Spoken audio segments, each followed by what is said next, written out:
A rescue crew races to an emergency call on Mount Baldy. A hiker slipped 50 feet down Devil's Backbone, covered in snow. This woman survived, but she was one of the lucky ones. Because on Mount Baldy, not everyone does. She managed to stab her ice axe into the snow, and now she's holding on for life. In December of 2025, rescuers on Mount Baldy discovered the bodies of 3 hikers in the same spot on the same day. But as shocking as that sounds, tragedies like this keep happening. Because this mountain has quietly become one of the deadliest mountains in the United States. There's an old adage about California and being able to hike to the top of a mountain and swim in the ocean under the sun all on the same day. And when you see classic images of the Los Angeles skyline with snow-capped peaks towering in the background, you can't help but feel a sense of awe. Intense urban energy blending with natural and rugged grandeur. But behind the glamour of Hollywood and the hustle of downtown Los Angeles and the background of those inspiring skyline images, deception, disguised in natural beauty and wonder, looms over millions of people. Mount San Antonio, also known as Mount Baldy, has always had a reputation in Southern California. But recently, the mountain has been going viral ever since the bodies of 3 mountain climbers were discovered on the same day. Was this just the unfortunate result of recent strong winter storms? Or is there a greater pattern going on here? Hint, there is. And it makes you wonder, why is nothing changing? And when will the Devil's Backbone, probably the most infamous aspect of this mountain, claim its next victim?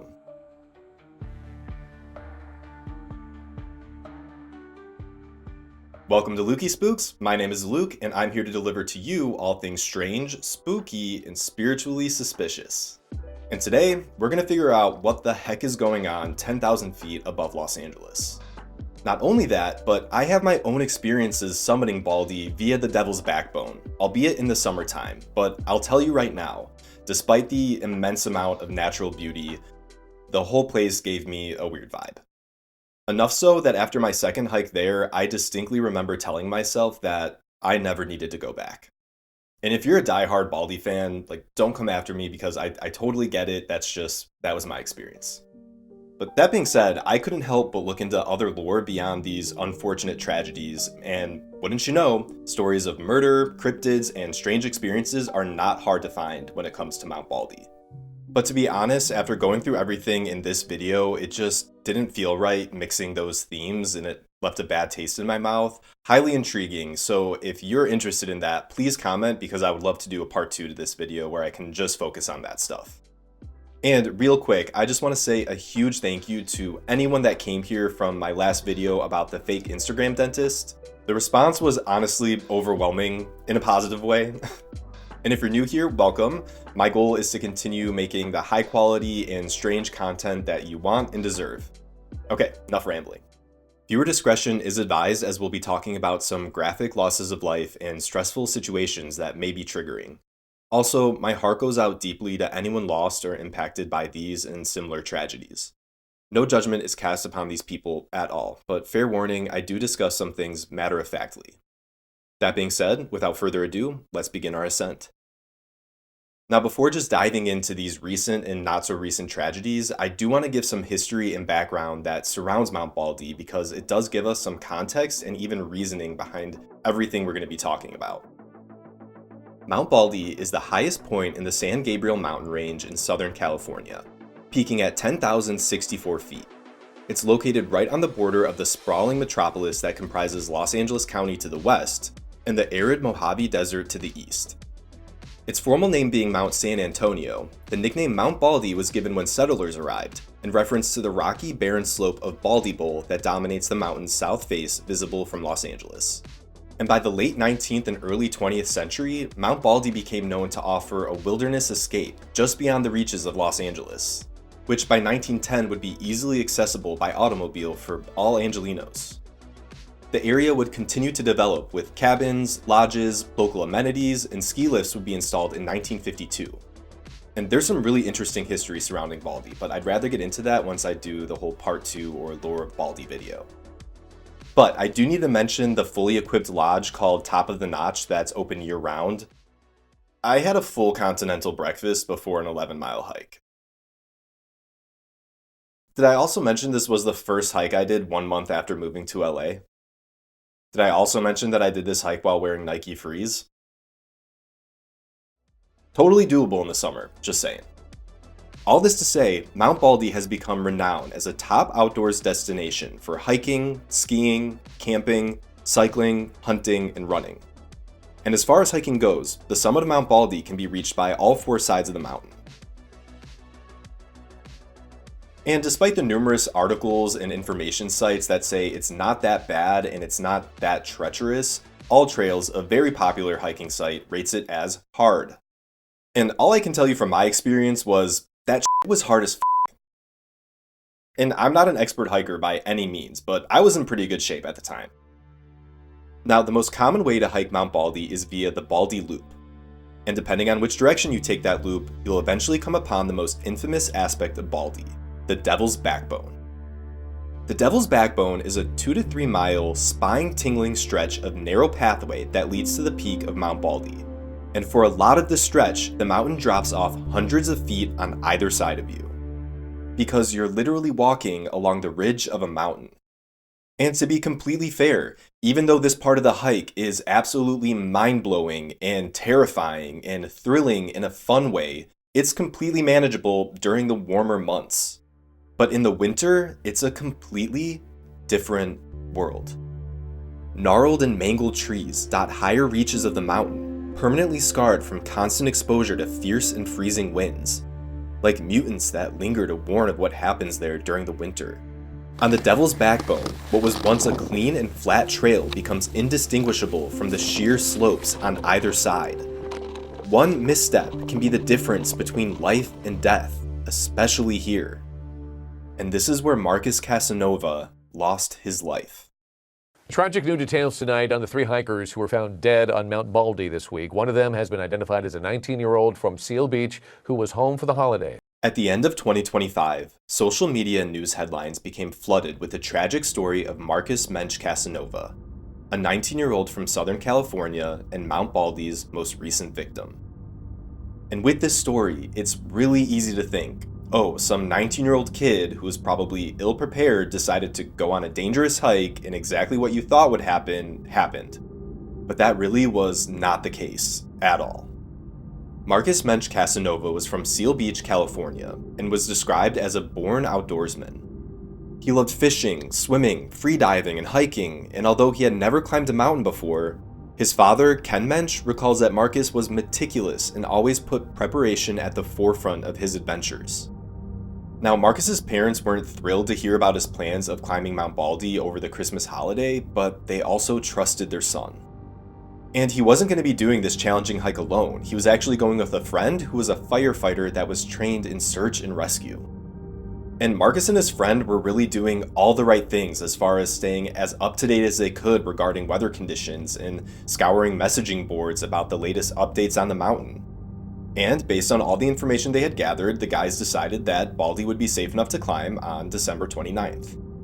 And they determined that microspikes, which are small spikes you attach to your boots in order to climb on certain snow and ice conditions, as well as hiking poles, should be adequate. There was no indication they needed ice axes, helmets, or crampons, which are heavier duty metal spikes for your boots, as there had been no reports of ice. The only thing is that Marcus and his friend were reading delayed reports. See, Baldy was hit with a strong atmospheric storm over Christmas, dumping tremendous amounts of rain and snow on the mountain, which would turn dangerously slick. And that storm would delay satellite imagery that Marcus was relying on. Ken asked his son one last time if he was sure this was something he wanted to do. Ken had actually heard of some of the stories of people dying at Mount Baldy, which made him incredibly uneasy, which is totally understandable. But Marcus reassured his parents that he would be safe, and also smart. If at any time he thought it was too dangerous to proceed, he would turn around. Marcus and his friend would begin their hike at 6:40 a.m., and for the most part, things would proceed on pretty unremarkably. Ken would follow his son's every move using GPS, and the two would text back and forth, and Marcus would give his parents the signs of life that they so desperately needed. But then, Ken noticed something strange with Marcus's GPS tracker. It wasn't on the Devil's Backbone anymore. It looked like it was off to the side, down in a gully, and it wasn't moving. Ken texted Marcus, "You're way off trail. Can you update us on your plan, please?" 20 minutes go by. No answer. "Marcus, can you please respond?"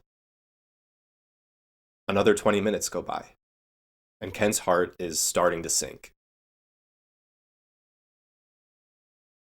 Then he gets the call. It's Marcus's hiking partner, and he tells Ken, "I'm so sorry, but Marcus has fallen." Ken grabs his wife Fabiana and the two book it to Baldy as fast as they can. Meanwhile, Marcus's hiking partner would climb down the mountain in order to get signal so he could contact emergency services. And on that miserable drive, Ken would text Marcus saying help was on the way, but he didn't know by that time Marcus had already passed away. He slid 500 feet down the side of Devil's Backbone and hit his head on a boulder at 30 miles an hour. Marcus's parents would eventually arrive to chaos at Mount Baldy. While rescuers had Marcus's coordinates, a rescue helicopter wouldn't be able to retrieve Marcus due to the harsh weather. However, by 9 p.m. that night, the San Bernardino County Sheriff's Office confirmed that Marcus had died. And not only that, but while attempting his rescue, 2 other bodies had been found that same day in nearly the same spot as Marcus. The 2 other hikers were identified as 37-year-old Juan Lopez and 36-year-old Bayron Garcia. A helicopter would recover all 3 bodies the following day once weather conditions had improved. With 3 bodies recovered in one day, the Forest Service temporarily shut down the mountain after renewed cries from elected officials, as well as the public, called for stricter interventions when conditions became too perilous to hike. And there's more I'm going to say on that later, but that's certainly what Marcus's parents were calling for. They don't want to stop anyone from having fun, they just wish there was a stronger safeguard in place to protect people. And I'm so sorry to Ken and Fabiana and anyone else who's been impacted by the loss of Marcus, as well as the losses of Juan Lopez and Bayron Garcia. In honor of Marcus, his parents created a scholarship fund called the Marquitos Adventure Club to help underserved youth experience the outdoors, and I'll link it in the description if you feel moved to give to the organization. But here's the thing. This is not some freak, isolated incident due to unusually strong storms at an otherwise beloved Los Angeles staple. As of filming this, there have been at least 23 deaths on Mount Baldy since 2016, and 14 of those deaths have been since 2020. And that's not to mention the hundreds, probably thousands, of rescues that have taken place over the last decade. That beautiful mountain in the backdrop of Los Angeles consistently ranks the 3rd deadliest mountain in the United States. And 2025 wasn't the first time 3 bodies were recovered in a short period of time.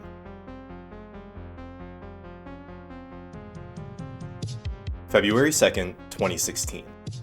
23-year-old Daniel Nguyen and his buddy are hiking across Devil's Backbone.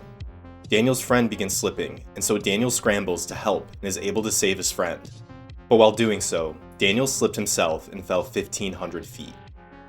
His friend would be able to call for help, but Daniel wouldn't survive. Only 4 days later, on February 6th, 47-year-old Dongxing Liu, who also went by Tony, was hiking with his wife when both of them slipped and fell 120 feet down a slope near the Icehouse Saddle area of the mountain. While Tony's wife would survive with severe injuries, Tony would be pronounced dead at the scene. A San Diego man is dead after falling hundreds of feet while hiking Mount Baldy. It is the 3rd death of a hiker this month. Then, on February 20th, Baldy would claim its 3rd victim of the month.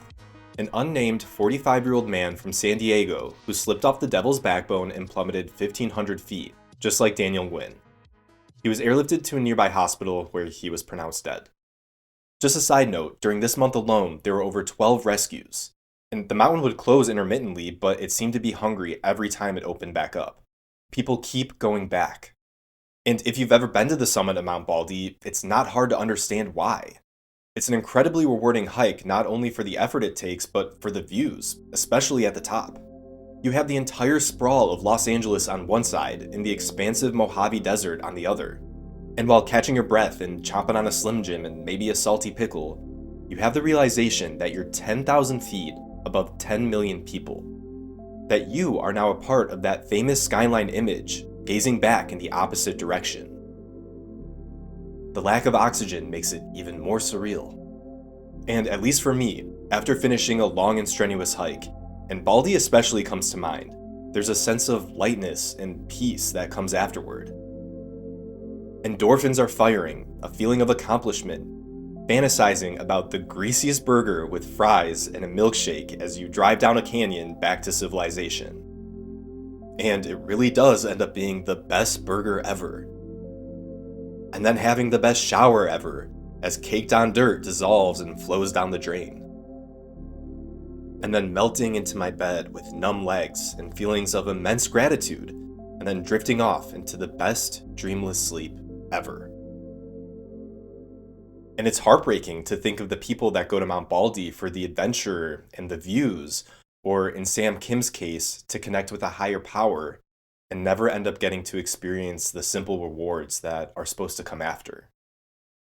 A year later, in 2017, Mount Baldy would show just how much it doesn't care about how experienced you are or how prepared you may be. That's what I like about it. Better than home, better than medicine. Spiritual power. This is paradise. God embraced me. There's a story about a 78-year-old man they called the Mayor of the Mountain. His actual name was Suk Du Kim, but he went by Sam.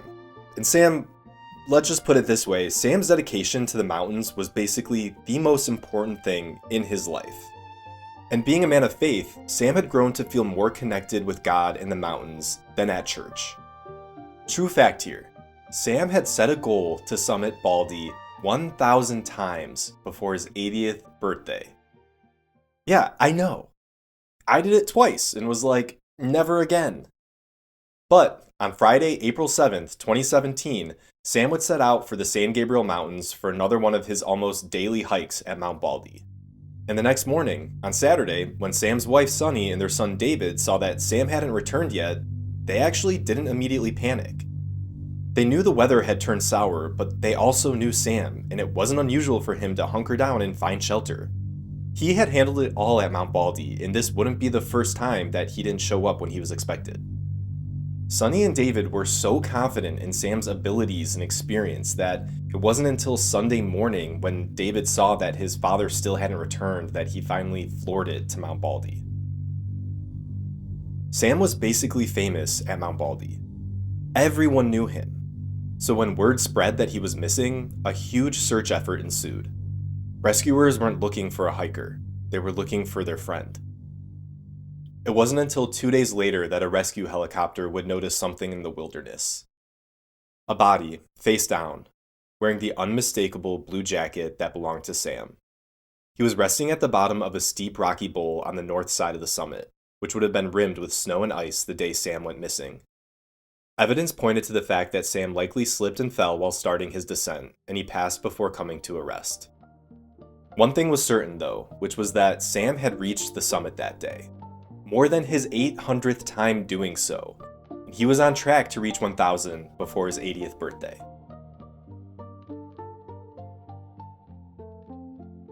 But in December of 2019, things started to get a bit creepy, and it starts with this photo. 52-year-old Sri Mokapati was considered an experienced hiker, but when he and 3 of his friends started noticing too much snow on Mount Baldy for their liking, Sri was the only one that decided not to turn around. One of his friends turned around to snap this photo of Sri as he disappeared into the distance. And this would be the last time he would be seen alive. His friends called for help when Sri never returned to the car. Despite his experience, his friends knew that Sri was not prepared for an overnight stay. A week later, search and rescue efforts were called off when 32-year-old volunteer rescuer and high school teacher Tim Staples fell to his death in an effort to find Sri. Holding back some anger on this one. Sri went missing in December, and his remains wouldn't be recovered until June 2020, when they were discovered at the bottom of the summit by 2 hikers.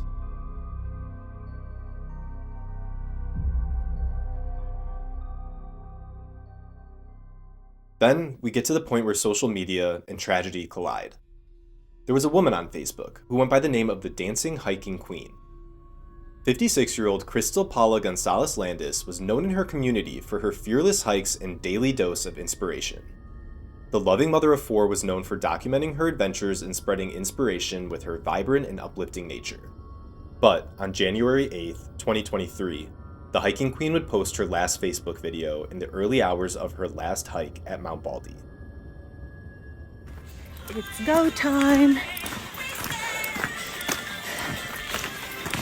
Lots of people out today.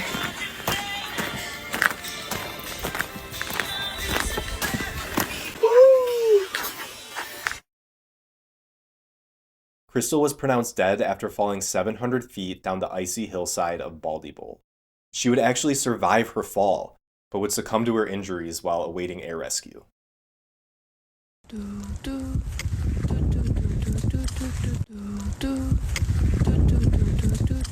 And a year later, in February 2024, Weifei Wang, also known as Ada, would also capture some of her last moments on video.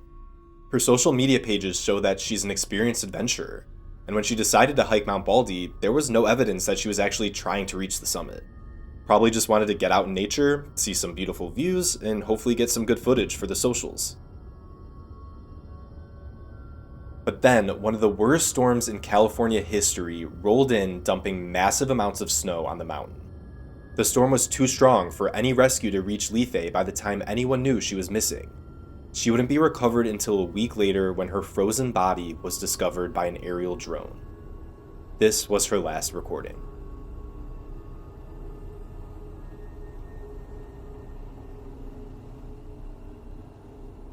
And these are only a small handful of the tragedies that have happened at Mount Baldy. And I want to be very clear that I'm not blaming or judging anyone I'm talking about today. Each one of their losses is heartbreaking, and none of them expected to climb Baldy and not make it home. Sure, a lot of them probably could have used better judgment, but they were all as prepared as they thought they needed to be. Some were as prepared as you possibly could be. And that's part of the problem. Because on a mountain, things can change at any moment. And if you haven't realized it yet, there's no spooky mystery when it comes to these deaths on Mount Baldy. There's no winter Krampus curse that scoops up hikers and hurls them down Devil's Backbone. It's almost worse. The truth is, Mother Nature just does not care. It doesn't care about how pretty you think it is. It doesn't care about your sense of adventure. It does not care if you're 19 years old or 78 years old. It doesn't care about how prepared you are.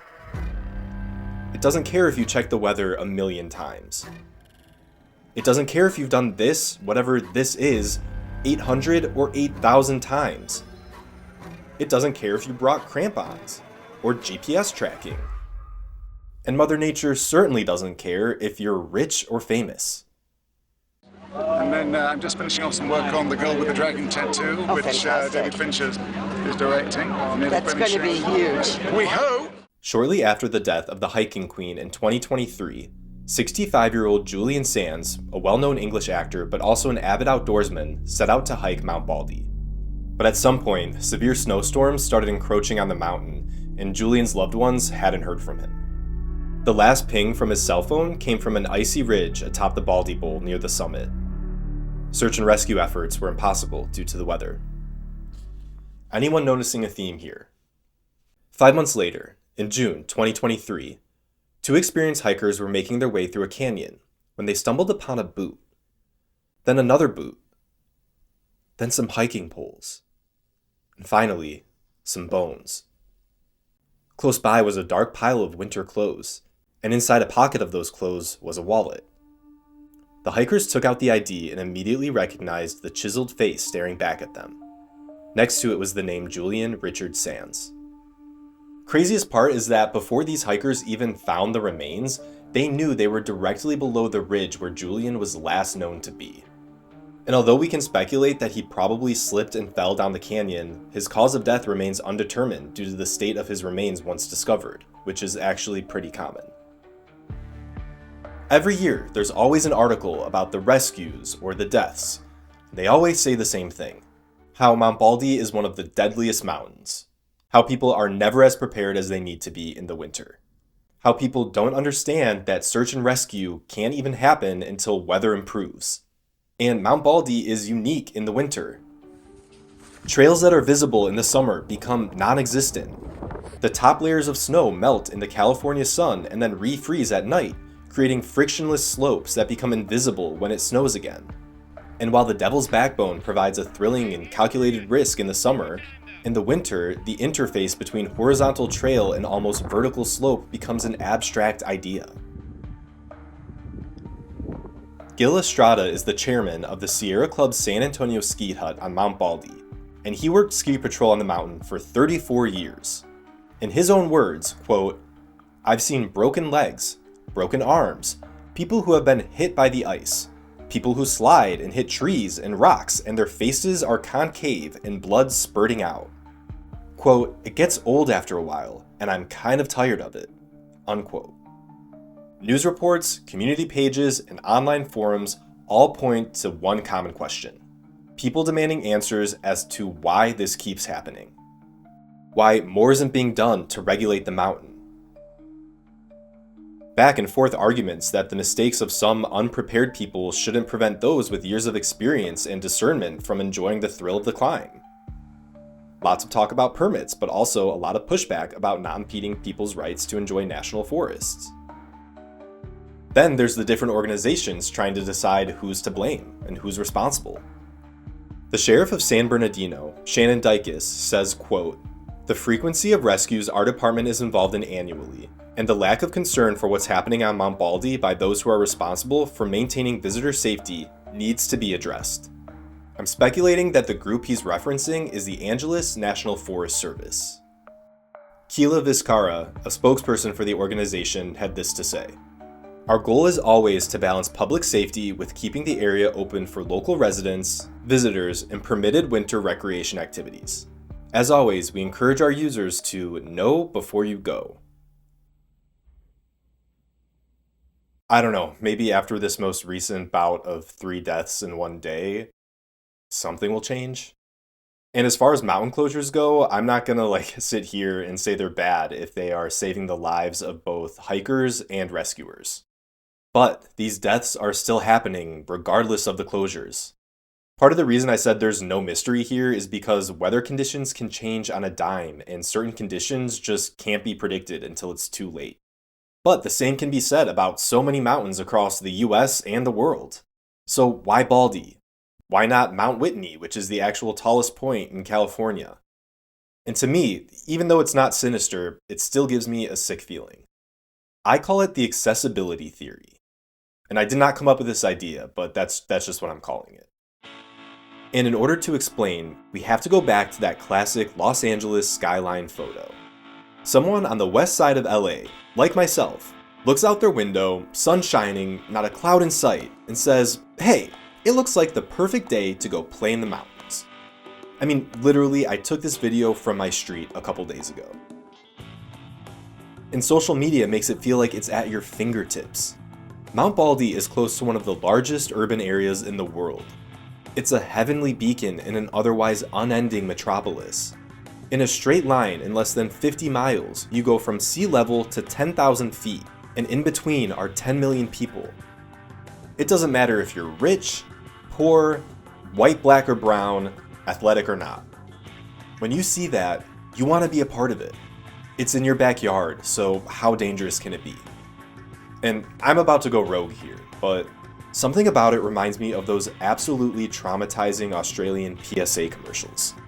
There's this one where these teenagers skip school and go play on a beach, and it looks so lovely.